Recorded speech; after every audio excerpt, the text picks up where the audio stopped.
avant d'arriver à l'attribution judiciaire de l'immeuble hypothéqué ainsi qu'au pacte commissoire. La saisie immobilière, en réalité, c'est une possibilité qui est donnée au créancier impayé de pouvoir faire saisir l'immeuble de son créancier, le faire vendre et se faire payer sur le prix. La saisie immobilière est réglementée par les prescrits des articles 247 jusqu'à 336 de l'acte uniforme qui porte organisation des procédures simplifiées des recouvrements et des voies d'exécution. D'abord, il y a deux préalables à la saisie. Le premier préalable, c'est que le bénéficiaire de l'hypothèque ou le créancier doit avoir un titre exécutoire. Parce qu'il s'agit de l'hypothèque, il est difficile d'avoir un créancier chirographaire en la matière. Plutôt, il est difficile d'avoir un créancier qui n'a pas de titre exécutoire parce que l'hypothèque, c'est un contrat accessoire qui suppose au préalable un contrat principal qui est passé par toutes les formalités. Et l'hypothèque elle-même suppose que les deux parties sont passées par toutes les formalités de publicité. Ce qui fait que le titre exécutoire est censé être là, encore qu'il faudrait l'exigence de certitude de la créance, de la liquidité et de l'exigibilité comme condition. Au-delà de cela, lorsque on veut enclencher une procédure de saisie immobilière dans la conception du législateur OHADA, le premier acte à poser,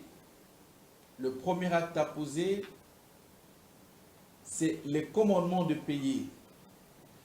Mais je voudrais revenir sur l'article 28 du dit acte, l'acte uniforme qui porte organisation des procédures simplifiées des recouvrements et des voies d'exécution, qui pose le principe de la saisissabilité préalable des biens meubles avant les biens immeubles. Mais là, ce principe n'est applicable qu'en cas d'inexistence d'hypothèque. C'est-à-dire lorsque il n'y a pas d'hypothèque. Mais parce que nous parlons de l'hypothèque, ce principe est inopérant. Et je reviens sur le commandement. Les conditions qui sont requises pour que le commandement soit valable sont prescrites à l'article 254 de l'acte uniforme qui porte organisation des procédures simplifiées des recouvrements et des voies d'exécution, notamment inscrire dans le commandement les références du titre exécutoire, inscrire dans le commandement les références de l'immatriculation. Mais s'il n'y a pas de référence d'immatriculation, eh bien, il est donné possibilité aux créanciers de solliciter de la juridiction compétente, donne aux conservateurs des titres fonciers de pouvoir établir ou de pouvoir immatriculer tout court, établir un certificat d'enregistrement ou immatriculer. Immatriculer, c'est-à-dire donner un numéro d'enregistrement à l'immeuble objet de poursuite de saisie.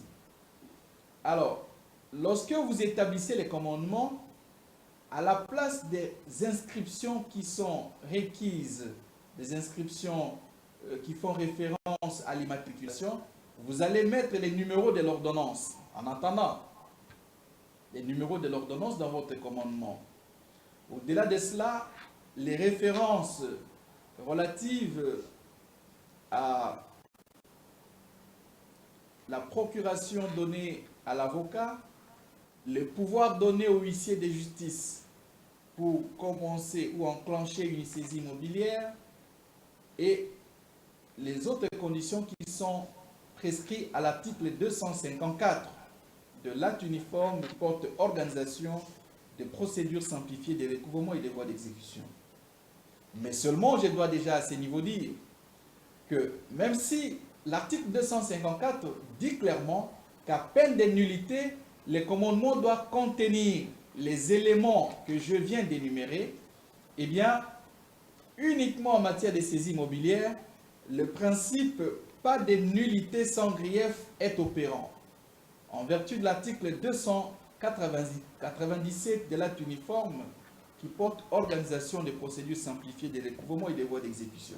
C'est-à-dire que lorsqu'on vient contester, il faudrait justifier les préjudices de l'absence, par exemple, de l'élection de domicile dans les commandements. Les préjudices que ça vous causerait du fait de l'absence des inscriptions de la procuration ou des éléments relatifs à l'immatriculation.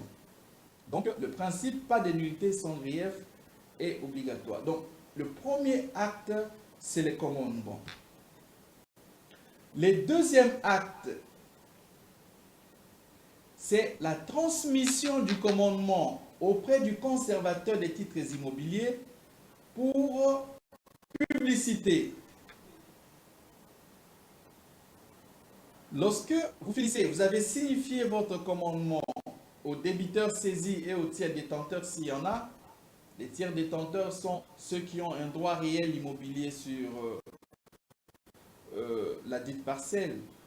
Et bien, après signification, dans les 20 jours, donc au courant de 20 jours, vous transmettez le commandement auprès du conservateur des titres fonciers et celui-ci opère la publicité du commandement. Ici, ce n'est pas la publicité de la vente, mais c'est la publication plutôt du commandement. Le terme, c'est la publication. Lorsque, ça c'est le deuxième acte, les conservateurs publient, eh bien, c'est la phase de l'élaboration du cahier des charges, du dépôt de ces cahiers des charges, suivi de ce qu'on appelle la sommation aux fins de prendre communication du cahier des charges. Qui élabore le cahier des charges? C'est l'œuvre de l'avocat. C'est comme ça qu'il n'est pas admissible en matière de saisie immobilière sous l'Empire Ouada de pouvoir enclencher et terminer une saisie sans recourir au ministère de l'avocat. Parce que c'est l'avocat qui élabore le cahier des charges dans son cabinet. Il va le déposer au greffe et le greffe prend soin, ou le huissier va faire signifier par ce qu'on appelle la sommation, aux fins de prendre communication du cahier des charges à partie saisie ou partie poursuivie.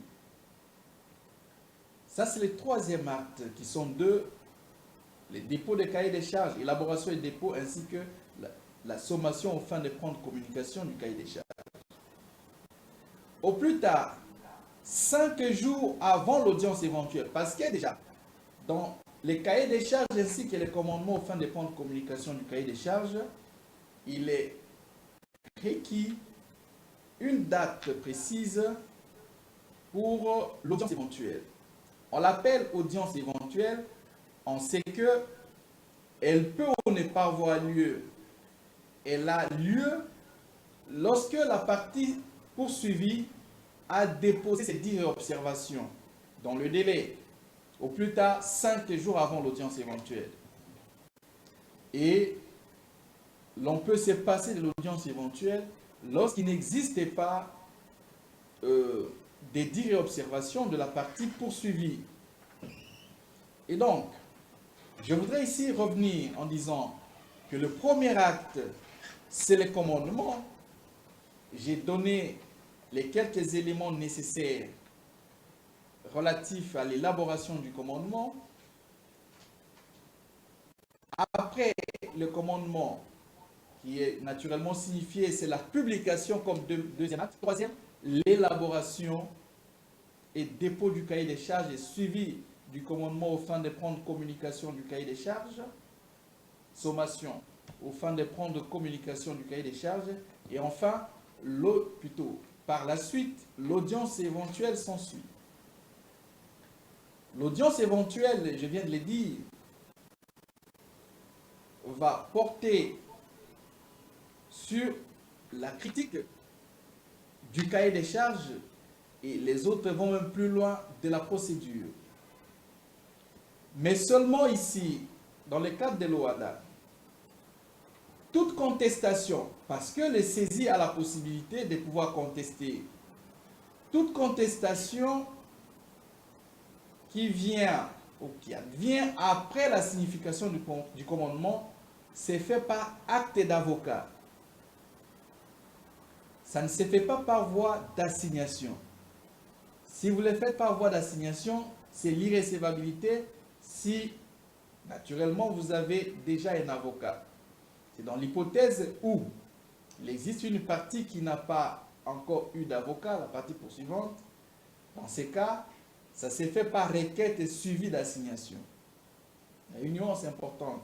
Bon, au départ, je vous ai dit qu'il est difficile et même ça serait s'hasarder que d'enclencher une saisie, une procédure de saisie immobilière sans le ministère de l'avocat.